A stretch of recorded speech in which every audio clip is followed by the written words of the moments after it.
वर्णानाम अर्थसंगानाम रसानाम छंदसामपि मंगलानाम च कर्तारो वंदे वाणी विनायको।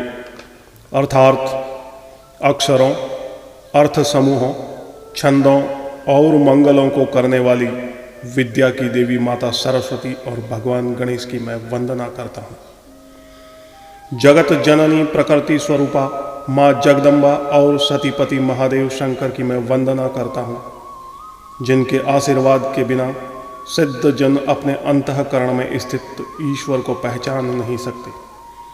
इसके पश्चात माता पिता व गुरुजनों की वंदना करके उनके आशीर्वाद से प्रभु श्री राम की जीवन अमृत कथा का वाचन आपके समक्ष अपने इस नवीन YouTube चैनल पुरातन कथाएं के माध्यम से प्रस्तुत करता हूँ। माता सीता व प्रभु श्री राम के जीवन की यह अमर कथा हजारों वर्षों पश्चात भी पूरी तरह से प्रासंगिक है एवं हर भारतवासी स्वयं को इससे जुड़ा हुआ महसूस करता है। हम वर्तमान पीढ़ी का यह मौलिक दायित्व है कि हम अपनी आने वाली पीढ़ी को भारतीय सभ्यता एवं संस्कृति के प्रतीक पुरुष प्रभु श्री राम व माता सीता की अमर गाथा से परिचित करवाएं एवं उच्च संस्कारित करें। इस दिशा में मेरा यह छोटा सा प्रयास। हम राम कथा का शुभारंभ याज्ञवल्क्य के भारद्वाज संवाद से करते हैं। भारद्वाज मुनि प्रयाग में बसते हैं। उनका श्री राम के चरणों में अनन्य प्रेम है। वे तपस्वी, निग्रह चित्त, जितेंद्रिय, दया के निधान, परमार्थगामी हैं।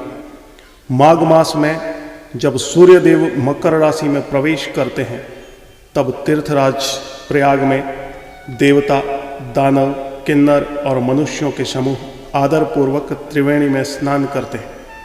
मुनि भारद्वाज का आश्रम बहुत ही पवित्र, परम रमणीय व श्रेष्ठ मुनियों के मन को मोहने वाला है। तीर्थराज प्रयाग में स्नान करने आने वाले मुनियों का समाज भारद्वाज आश्रम में जुटता है।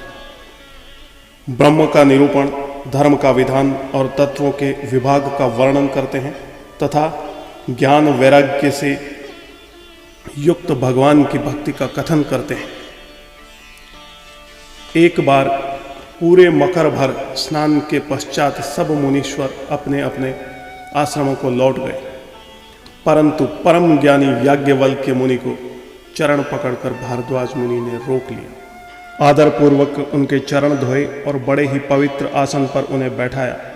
पूजा करके मुनि याज्ञवल्क्य के सुयश का वर्णन किया और फिर अत्यंत पवित्र व कोमल वाणी से बोले, हे नाथ, मेरे मन में एक बड़ा संदेह है। वेदों का तत्व सब आपकी मुट्ठी में है, अर्थात आप ही वेदों का सार तत्व जानने वाले होने के कारण मेरा यह संदेह निवारण कर सकते हैं। पर उस संदेह को कहते हुए मुझे भय व लज्जा आती है। भय इसलिए कि कहीं आप यह न समझें कि मेरी परीक्षा न ले रहा है, और लज्जा इसलिए कि इतनी आयु बीत गई अब तक ज्ञान नहीं हुआ, और नहीं कहता हूँ तो बड़ी हानि होती है क्योंकि अज्ञानी बना रहता हूँ। और प्रभु, वेद, पुराण तथा मुनिजन यही कहते हैं कि गुरु के साथ छिपाव करने से हृदय में निर्मल ज्ञान नहीं होता है। और इस प्रकार मुनि भारद्वाज याज्ञवल्क्य के सामने अपने संकोच व शंका को प्रकट करते हुए कहते हैं, हे मुनि, श्रेष्ठ संतों, पुराणों और उपनिषदों ने राम नाम के असीम प्रभाव का गान किया है। कल्याण स्वरूप ज्ञान व गुणों की राशि अविनाशी भगवान शंकर भी निरंतर राम नाम का जाप करते रहते हैं। हे मुनिवर, हे कृपा निदान, मैं आपसे जानना चाहता हूँ, कृपया मुझे समझा कर बताइए ये राम कौन है। एक राम तो अवध नरेश महाराजा दशरथ के पुत्र हैं, जिन्होंने स्त्री के विरह में अपार दुख उठाया व क्रोध में भरकर उन्होंने रावण का वध कर दिया। क्या यह वही राम है या कोई और भी राम है? आप सत्य के धाम हैं और सब कुछ जानते हैं। जिस प्रकार से मेरा यह भ्रम मिट जाए, आप वही कथा विस्तार पूर्वक कहिए। तब मुनि याज्ञवल्क्य मुस्कुराते हुए कहते हैं, श्री रघुनाथ जी की प्रभुता को तुम जानते हो। मन, वचन व कर्म से तुम राम के अनन्य भक्त हो, मैं जान गया हूं। तुम प्रभु श्री राम के रहस्यमय गुणों के बारे में विस्तार से मेरे मुंह से सुनना चाहते हो, इसीलिए मूढ़ बनकर ऐसा पूछ रहे हो, यह मैं जानता हूं। और मुनि याज्ञवल्क्य आगे बोलते हैं, तुम आदर पूर्वक मन लगाकर सुनो, मैं श्री राम की सुंदर कथा सुनाता हूं। बड़ा भारी अज्ञान महिषासुर है और श्री राम जी की कथा उसे नष्ट कर देने वाली भयंकर काली है। श्री राम कथा उस चंद्र की किरणों के समान है जिसे संत रूपी चकोर सदैव पान करना चाहता है। बिल्कुल ऐसा ही संदेह माता पार्वती ने किया था। तब महादेव ने विस्तार पूर्वक उसका उत्तर दिया।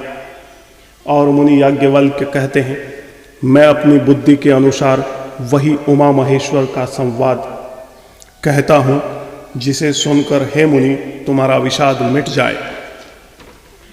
और भगवान शंकर द्वारा माता पार्वती को सुनाई कथा कहने लगते हैं। भगवान शंकर बोले, हे पार्वती, निर्मल रामचरित्र की यह मंगलमय कथा सुनो जिसे काकभूषणी ने विस्तार से कहा था। दर्शकों, अब काकभूषणी के विषय में संभवतः अधिकांश लोग नहीं जानते होंगे, तो संक्षेप में मैं आपको काकभूषणी के विषय में बताता हूँ। काकभूषणी राम कथा का एक ऐसा पात्र है जिसने सबसे पहले राम कथा पक्षीराज गरुड़ को सुनाई थी।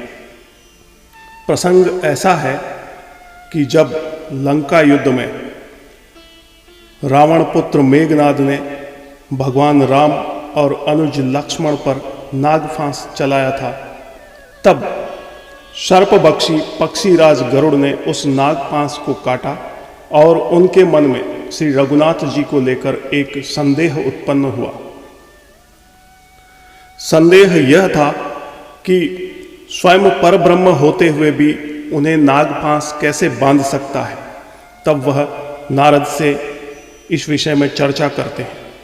तब देवर्षि नारद उन्हें ब्रह्मा के पास जाकर अपना संदेह निवारण का परामर्श देते हैं। ब्रह्मा के पास जब पक्षीराज गरुड़ जाते हैं तो ब्रह्मा उन्हें आशुतोष भगवान शंकर के पास जाने के लिए कहते हैं। भगवान शंकर भी जब उनका संदेह निवारण नहीं कर सके और पक्षीराज गरुड़ को काकभूषणी के पास भेज देते हैं, जहाँ काकभूषणी उन्हें रामचरित की परम सुंदर कथा सुनाते हैं। अब काकभूषणी की कथा हम आपको आगे के अंकों में सुनाएंगे। इससे पहले हम इसी कथा को आगे बताते हैं। जो संवाद पक्षीराज गरुड़ और काकभूषणी के मध्य हुआ था, वह श्रेष्ठ संवाद जिस प्रकार हुआ वह मैं आगे कहूँगा। अभी तुम रामचंद्र जी के अवतार का परम सुंदर और पवित्र चरित्र सुनो। श्री हरि के गुण, मान, कथा और रूप सभी अपार, अगणित, असीम हैं। फिर भी मैं अपनी बुद्धि के अनुसार कहता हूँ। हे पार्वती, वेद शास्त्रों ने श्री हरि के सुंदर, विस्तृत और निर्मल चरित्रों का गान किया है। श्री हरि का अवतार जिस कारण से होता है वह कारण बस यही है, अर्थात एकमात्र हो ऐसा नहीं कहा जा सकता है। और ऐसे भी हो सकता है कि जिन्हें कोई जान ही नहीं सकता। जैसा कुछ मेरी समझ में आता है सुमुखी, वही कारण मैं तुमको सुनाता हूँ। धरा पर जब जब धर्म का ह्रास होता है और नीच अभिमानी राक्षस बढ़ जाते हैं, वे ऐसा अन्याय करते हैं जिसका वर्णन नहीं हो सकता, तथा ब्राह्मण, गौ, देवता और पृथ्वी कष्ट पाते हैं, तब तब वे कृपा निधान प्रभु भांति भांति के दिव्य शरीर धारण कर सज्जनों की पीड़ा हरते हैं। वे असुरों का नाश कर देवीय शक्तियों की स्थापना करते हैं, अपने श्वास रूपी वेदों की मर्यादा की रक्षा करते हैं। श्री रामचंद्र जी के अवतार के अनेक कारण हैं जो एक से बढ़कर एक विचित्र है। उनमें से एक दो का विस्तार से वर्णन करता हूँ, तुम सावधान होकर सुनो। और भगवान शंकर आगे बताते हैं। श्री हरि के जय और विजय नामधारी दो प्यारे द्वारपाल हैं जिनको सब जानते हैं।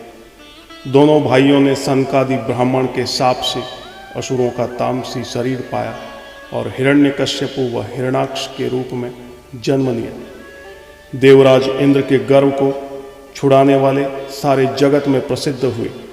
इन महापराक्रमी असुरों का वध करने के लिए भगवान श्री हरि को वराह रूप में जन्म लेकर हिरणाक्ष और नरसिंह अवतार लेकर हिरण्यकश्यपु का वध करके अपने भक्त प्रहलाद का यश और मान बढ़ाया। वे ही दोनों जाकर देवताओं को जीतने वाले बड़े योद्धा रावण और कुंभकर्ण नाम दो बड़े बलवान राक्षस हुए।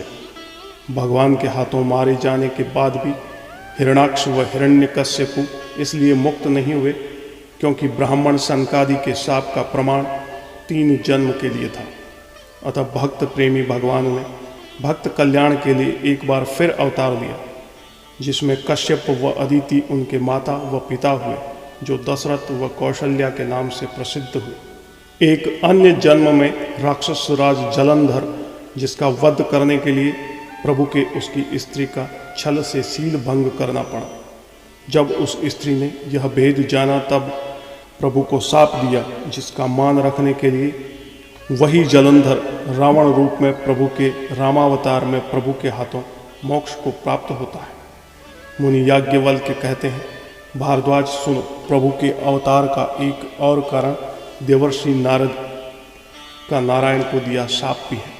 और जब माता पार्वती नारद द्वारा भगवान विष्णु को शाप की बात सुनती है तो विस्मय से भरकर बोलती है, नारद तो परम ज्ञानी व परम विष्णु भक्त है, फिर स्वयं भगवान को ही शाप किस कारण से दे दिया? लक्ष्मीपति ने ऐसा क्या अपराध किया था? हे त्रिपुरारी, मुझे वह कथा बताइए। देवर्षि नारद के मन में मोह होना बड़ी आश्चर्य की बात है। माता के आग्रह पूर्वक पूछने पर भगवान शंकर ने माता को नारद द्वारा श्री हरि विष्णु को दिए शाप की कथा हम आपको अगले अंक में सुनाएंगे। क्रमवार पूरी कथा सुनने के लिए हमारे YouTube चैनल पुरातन कथाएं को सब्सक्राइब करें और बेल आइकन के बटन को दबाएं। धन्यवाद।